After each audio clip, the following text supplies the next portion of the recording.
পেটের ভুঁড়ি একটা শারীরিক সমস্যা নয়, এটা অনেক মানুষের আত্মবিশ্বাসে আঘাত করে। আয়নার সামনে দাঁড়িয়ে আমরা প্রায় ভাবি, আগে তো এমন ছিল না, এখন কেন এমন হচ্ছে? ডায়েট করি, ব্যায়াম করি, তবুও পেটের মেয়াদ কমে না।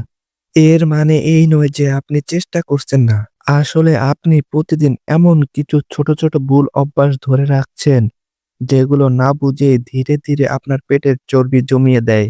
আজকের এই ভিডিওতে আমরা জানবো এমন কিছু অভ্যাসের কথা, যেগুলো পেটের মেদ বাড়ানোর জন্য সবচেয়ে বেশি দায়ী। দ্রুত গতিতে খাবার খাওয়া। আমাদের অনেকেরই খাবার খাওয়ার অভ্যাস খুব দ্রুত।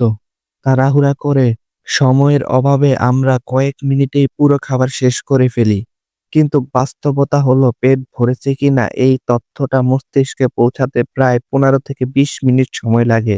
আপনি যদি এর আগেই খাবার শেষ করে ফেলেন, তাহলে মস্তিষ্ক বুঝতেই পারে না পেট ভরে গেছে কিনা। ফলে প্রয়োজনের চেয়েও বেশি ক্যালোরি শরীরে প্রবেশ করে এবং সেই অতিরিক্ত ক্যালোরি জমে যায় পেটের মেদ হিসেবে। তাই ধীরে, ধীরে মনোযোগ দিয়ে খাবার খাওয়ার অভ্যাস গড়ে তোলা খুবই গুরুত্বপূর্ণ। অনেকেই ওজন কমানোর জন্য নিয়মিত খাবার খায় না। মনে করে কম খেলেই বুঝি মেদ কমে যাবে। কিন্তু এতে আসলে উল্টো ক্ষতি হয়। একবেলা খাবার বাদ দিলে শরীর ধরে নেয় খাবার অনিশ্চিত।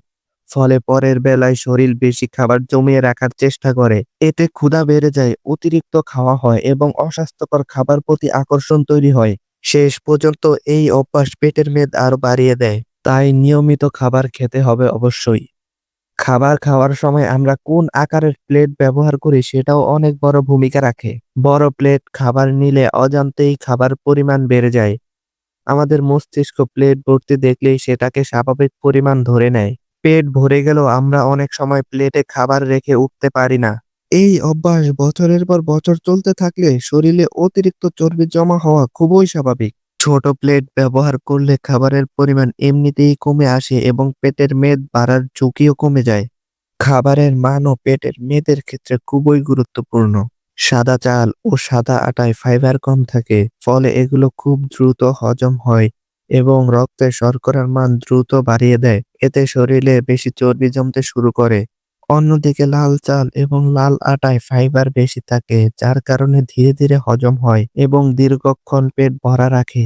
তাই সাদা চাল ও সাদা আটার পরিবর্তে লাল চাল এবং লাল আটার খাওয়ার অভ্যাস গড়ে তুলুন। এতে পেটের মেদ কমাতে অনেক সাহায্য করবে। সবশেষে সবচেয়ে গুরুত্বপূর্ণ বিষয় হলো শারীরিক সক্রিয়তা।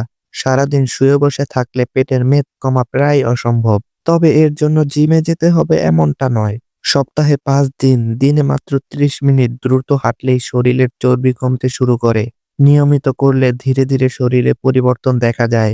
মনে রাখতে হবে পেটের ভুঁড়ি একদিনে তৈরি হয়নি, তাই একদিনেও কমবে না। যে অভ্যাসগুলো নিয়ে আলোচনা করা হয়েছে সেই অভ্যাসগুলো যদি আপনি ধীরে ধীরে পরিবর্তন করতে পারেন, তাহলে আপনার শরীর আপনাকে অবশ্যই এর ফল এনে দিবে। ভিডিওটি যদি আপনার কাজে আসে তাহলে ভিডিওটিতে একটি লাইক এবং এমন আরো স্বাস্থ্য বিষয়ক ভিডিও পেতে চ্যানেলটি সাবস্ক্রাইব করতে ভুলবেন না।